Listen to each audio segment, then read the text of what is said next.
gave up dieting and restricting food, I gained about 30 pounds. Learning to be okay with that and how to handle weight gain was tough, to say the least. In this video, I'm going to share with you my top 5 tips that helped me deal with weight gain, weight fluctuations, bloating, and just overall body image. I've been through the process of gaining weight. I feel you. And honestly, I've never shared how much weight I actually gained throughout the process, but I am now. I'm just gonna lay it all out there for you. And not only have these tips worked for me, but they've also helped the women that I work with who are ready to give up dieting and diet culture and restricting food and totally find food freedom too. Women of all shapes and sizes are in my membership, and I know these tips are going to be helpful for everyone. Now, let's talk about my weight gain for a second, because yes, I did gain a total of about 30 pounds. It was actually a little bit more than 30, but roughly. And I'm not 30 pounds above where I started now. And that's because throughout this process of finding food freedom and living with no food rules, my weight kind of settled. So I had this weight gain at first, which is normal because your body is getting used to eating all the foods that you previously restricted. Of course, it's gonna want more of those foods at first because it hasn't had them, and it doesn't trust you that it's going to be able to have them forever. But as you gain that trust, that is where you find your set point weight and the weight that you feel best at, the weight that you can maintain effortlessly, where you feel good mentally and physically. And if you're thinking right now, Colleen, what the heck is a set point weight? I have an entire video on exactly what that is, and I'll link that up there so you can take a watch. But in essence, it's the weight that your body wants to be, where it feels best at, and where it maintains within a range effortlessly. No micromanaging. So like I said, that weight gain didn't necessarily stay with me. My weight did settle, but I'm still quite a bit above where I started. And yes, I do live in a thinner body, but it was still very tough adjusting to a new body shape and really coming to terms with it and improving our body image. Women of all shapes and sizes struggle with this. And this is simply what's worked for me and what now works for other women too. Okay, so now let's get into it. My 5 top tips for how to deal with weight gain, how to handle weight gain. Hey guys, it's me. So I recorded this video yesterday, and I just want to say that yes, I am aware that I live in a smaller body, and if it's tough for you to take these tips from someone who does live in a smaller body, you feel like I can't relate to you, then you can totally shut this video off right now. Don't feel like you have to force yourself to watch anymore. You have the right to consume the content that you want, but I do stand behind these tips, and like I said, if you just can't get down with someone in a smaller body giving you these tips, totally okay. So tip number 1 is to really remember your why. So when I was going through this process, and now when I help other women go through this process, I really say, why do you want this? And to really, really have that be a strong why. So not because, oh, I want to not have stress over my body. That's great, but why? Go really deep with this. So for me, I really wanted to be able to spend life and to enjoy it, to be able to go on date night, to be able to go on random ice cream runs, to actually listen to my then boyfriend, now husband, and actually be engaged in the conversation and not be thinking, okay, I ate this much today, I need to work out this much, how many calories did that have? I felt like I was never present. So one of my big whys was to actually be able to have a better relationship, to be able to enjoy life experiences, and to be able to build an actual life with Joe. Another part of my why was, I know I want to have kids one day.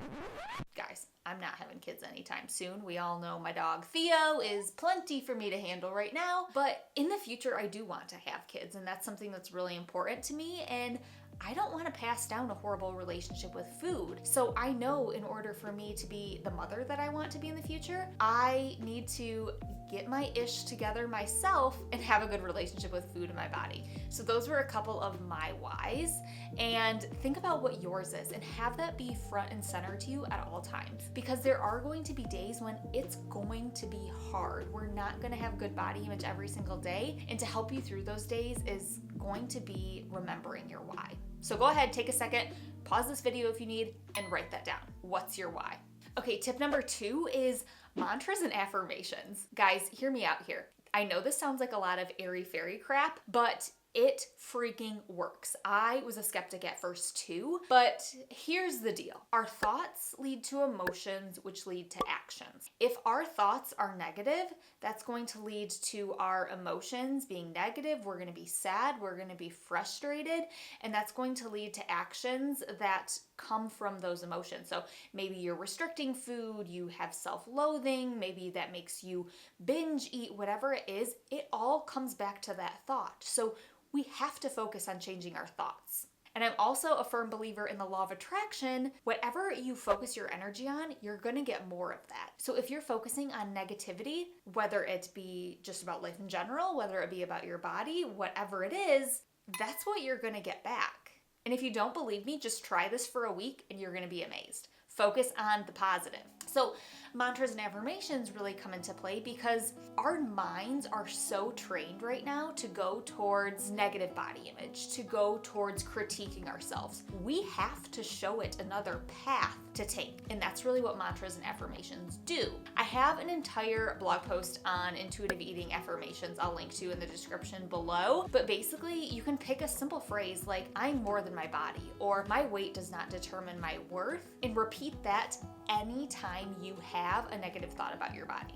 So I always kind of use this example. So you are in the woods, you're hiking a path, right? And the path that you have taken before is so carved, like it's so easy to follow and it's effortless. But if you want to go exploring and try a new way, hence a new positive body image way, there's no path for that if you've been constantly having negative body image for so long. So you really have to repeatedly go down this new path that you're creating for it to become as natural as that first path. And that's what mantras and affirmations help you do. They help you carve that new path. Use these over and over, even at first when it's hard and you're like, I don't believe this, it's going to start creating that path and you're going to start believing it. Trust me. Use these whenever you have a nasty thought, whenever you're having poor body image, whenever you're body checking. I have a blog post on body checking. I'll link to it in the description below. Basically, when you look in a mirror, look in a store window, when we're analyzing our body. I used to do that too a lot, and it's not helpful. So I'll link to that below for you too. And honestly, put these anywhere. The background on your phone. Use sticky notes and put them on your bathroom mirror if you find that you're body checking or you're having negative body image. Put these wherever. Put it on your fridge. Put it on, I don't know, steering wheel of your car. Literally anywhere. Just overwhelm yourself with these positive mantras and affirmations. Number 3 is journaling. You guys know I am such a proponent of journaling. It's so just life-changing. I honestly resisted this for so long. It's just such a positive tool. It's so important to get those thoughts that we have swirling around in our head, especially the nasty ones, out on paper, because it's so much easier to assess those thoughts and identify, is this true? Is this helping me get to the life I want to be? Going back to your why. Or is this just my inner bully? Is this a diet culture thought that I'm having? It's so much easier to assess that when you see it written out on paper. And it can be kind of shocking, I'm not gonna lie, when you're like, oh my gosh, I'm saying that to myself. Would I say that to a friend? Perhaps not. You're also 42% more likely to achieve your goal simply by writing it down. Guys, that should be like a no-brainer to us. 42% more likely to achieve your goal. If your goal is food freedom, write that down. I am ready to live a life of no food rules. Write your why down every day, and you're 42% more likely to actually have it happen. That's crazy. Crazy amazing. Another way you can use your journal is to write down characteristics about yourself that don't change based on your weight. Are you kind? Are you compassionate? Are you hardworking? Are you funny? You can be all of those things at any size, and that is what makes you you, not your body. People care about those qualities, not your body. And if they only care about your body, well, do we really want them in our lives? Hate to break it to you. Okay, tip number 4 is comfy clothes.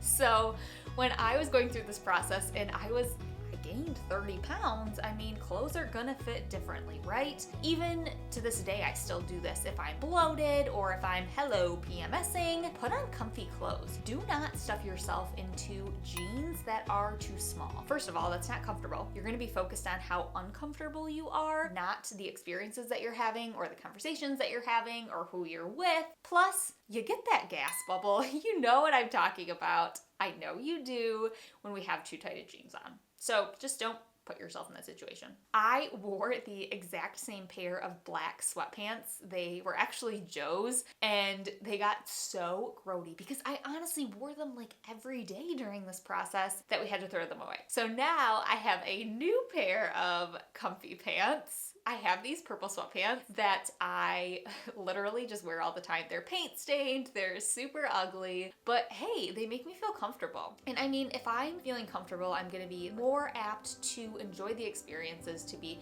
comfortable with who I'm with and enjoy that time, versus if I'm trying to squeeze myself into pants that just don't fit. You gotta be comfy.